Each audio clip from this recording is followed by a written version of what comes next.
हमारे चैनल में आपका बहुत बहुत स्वागत है। सभी को मेरा नमस्कार। आज हम जानेंगे कि जो राधा नाम जाप करते हैं उस नाम जाप की महिमा क्या है और नाम जाप करने से आप क्या क्या बदल सकते हैं, और राधा रानी के चमत्कार, जो राधा रानी की सेवा करते हैं, कैसे राधा रानी उनकी रक्षा करते हैं। तो आज इस वीडियो में यही बात हम जानेंगे और एकदम सच्ची घटना हम सुनने वाले हैं। तो वीडियो पर अगर नए हैं तो पहले चैनल को सब्सक्राइब करें।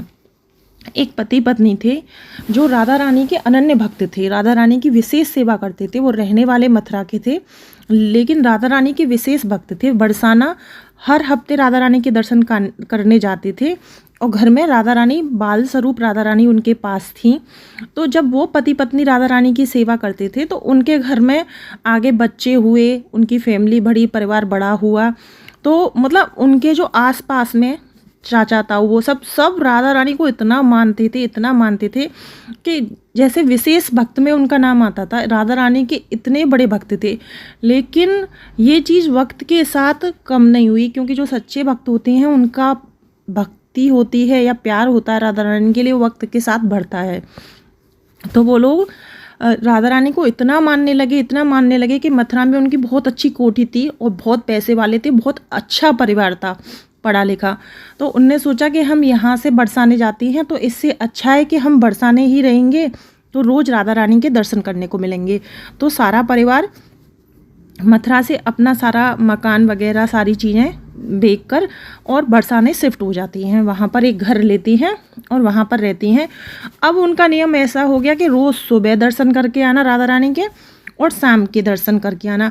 लेकिन राधा रानी की भी इतनी कृपा थी कि एक दुख नहीं था, मोह खत्म हो चुका था, भक्ति इतनी सच्ची हो चुकी थी कि किसी चीज़ का लालच नहीं था कि राधा रानी हमें पैसा चाहिए या कुछ चाहिए, कुछ नहीं चाहिए, राधा रानी आपकी कृपा चाहिए।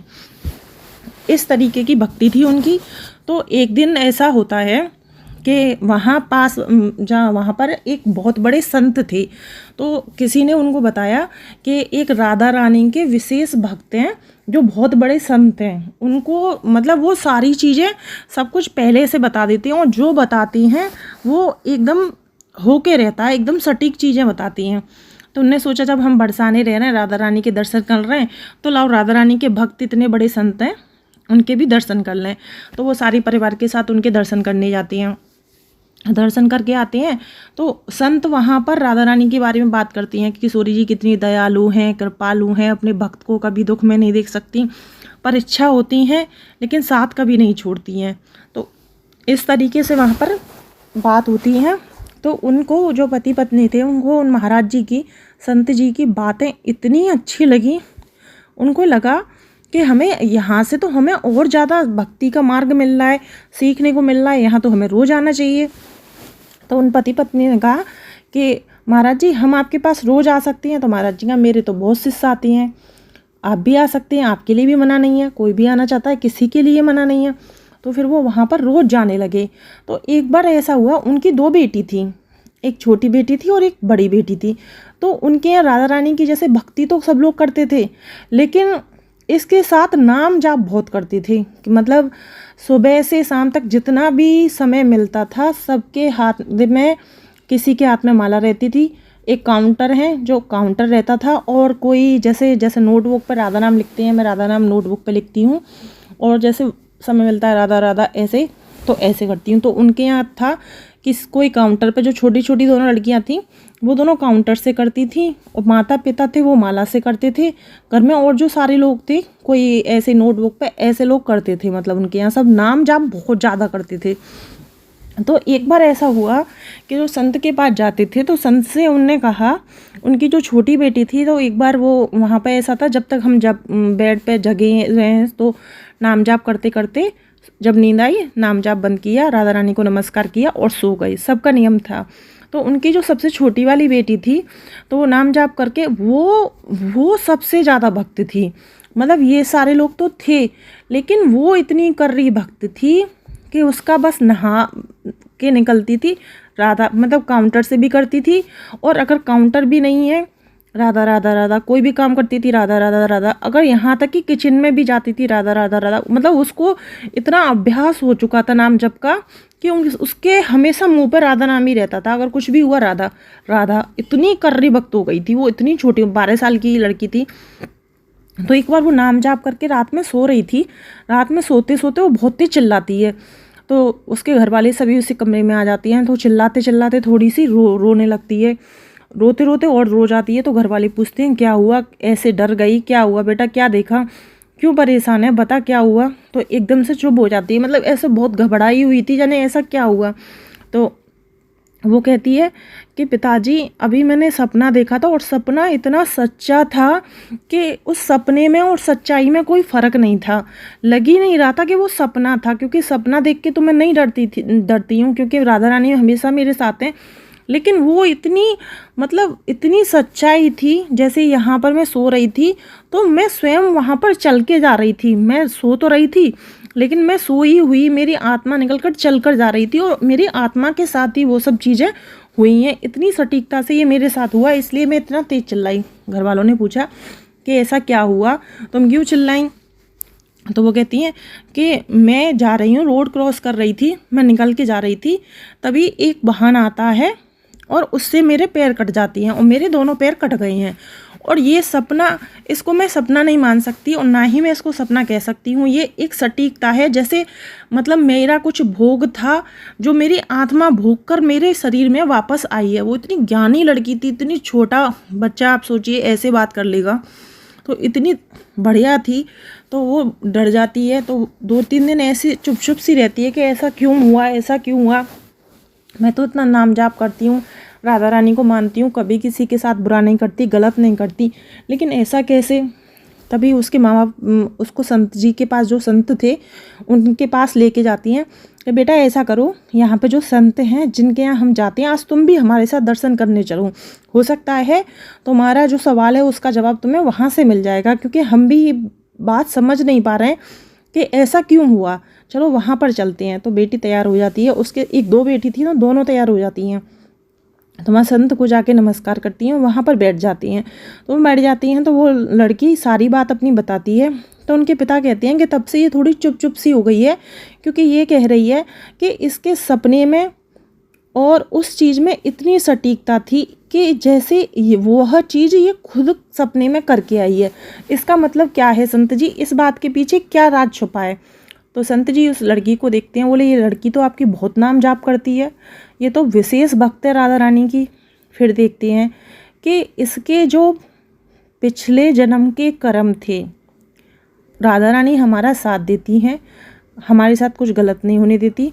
नाम जाप से उस लड़की ने क्या बदला वो मैं भी बताऊंगी, लेकिन कर्म अगर हमने गलत किए हैं तो वो हमें भुगतने पड़ेंगे। तो महाराज जी बताते हैं कि पिछले जन्म में जो इसने कर्म किए थे उसके हिसाब से जिस दिन इसने ये सपना देखा उस दिन इसके पैर कटने थे। तो वो सब उसको देखते हैं कि महाराज जी तो ऐसे बता रहे हैं बिल्कुल सच, इसके पैर कटने थे क्योंकि इसका कर्म था, उस दिन इसके पैर कटने लिखे थे, जो कर्म भुगतना ही पड़ेगा हर सूरत में।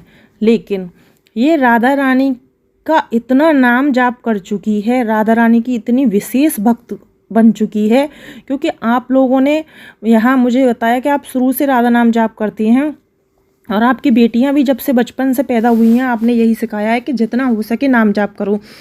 तो ये लड़की इतना नाम जाप कर चुकी है, इतना नाम जाप कर चुकी है कि राधा रानी ने जो इसका कर्म भोगना था वो भोग इसने सपने में भोगा है।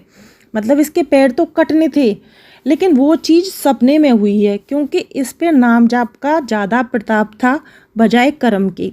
कर्म हर चीज़ का हर इंसान को भोगना पड़ता है, लेकिन यहाँ राधा रानी का नाम जाप था, उसका प्रताप कर्म से आगे पहुँच चुका था, क्योंकि ये विशेष संख्या में नाम जाप कर चुकी है। इसलिए इसके पैर कटने थे, वो राधा रानी ने सपने में कटवाए और वो भोगता इसका कर्म था। इसलिए इस चीज़ को ये समझ रही है कि इसको इसलिए ऐसा महसूस हो रहा है कि उसमें सपने में और उस चीज़ में इसलिए सटीकता थी कि इसका कर्म जो भोगना था वो सपने में इसने भोगा है। वो कोई सपना नहीं था, वो इसने सपने में अपना कर्म भोगा है। इस वजह से इसको ऐसा लगा कि जो हादसा सपने में हुआ वो मेरे साथ सच हुआ, क्योंकि इसने इसका कर्म इसने सपने में भोगा और सच में भोगा है। वो राधा रानी की महिमा है कि सपने में भोगा है, इसलिए इस सपने को ये भुला नहीं पा रही है। इसलिए इस सपने में इसको ऐसा महसूस हुआ कि ये मेरी आत्मा के साथ हुआ है, मतलब इसमें कहीं ना कहीं मैं भी शामिल थी। संत जी बताती हैं कि ये नाम जप की महिमा से इसके पैर इसके पास हैं, अब इसको कोई दिक्कत नहीं होगी, क्योंकि जो कर्म था वो राधा रानी ने सपने के माध्यम से इसको भुगवा दिया है। तो वो जो लड़की थी, देखिए विशेष भक्त तो होते ही हैं, लेकिन राधा रानी की अनन्य थी, इतना असंख्य संख्या में जप कर चुकी थी। लेकिन जब संत से उनने ये बात सुनी, वैसे तो जो भक्त तो अच्छे थे, जब लोगों ने मथुरा का अपना सब कुछ, कहीं हम रहते हैं सारा कुछ बेच के उनने वहाँ से दूसरी जगह शिफ्ट हो गए बरसाना, केवल राधा रानी की भक्ति मिले, मार्गदर्शन हो, हमारे कर्म अच्छे रहें, पैसे कौन लेके जाता है, केवल हमारे कर्म अच्छे रहें जिससे कभी हमें अपने कर्म ना भुगतने पड़ें।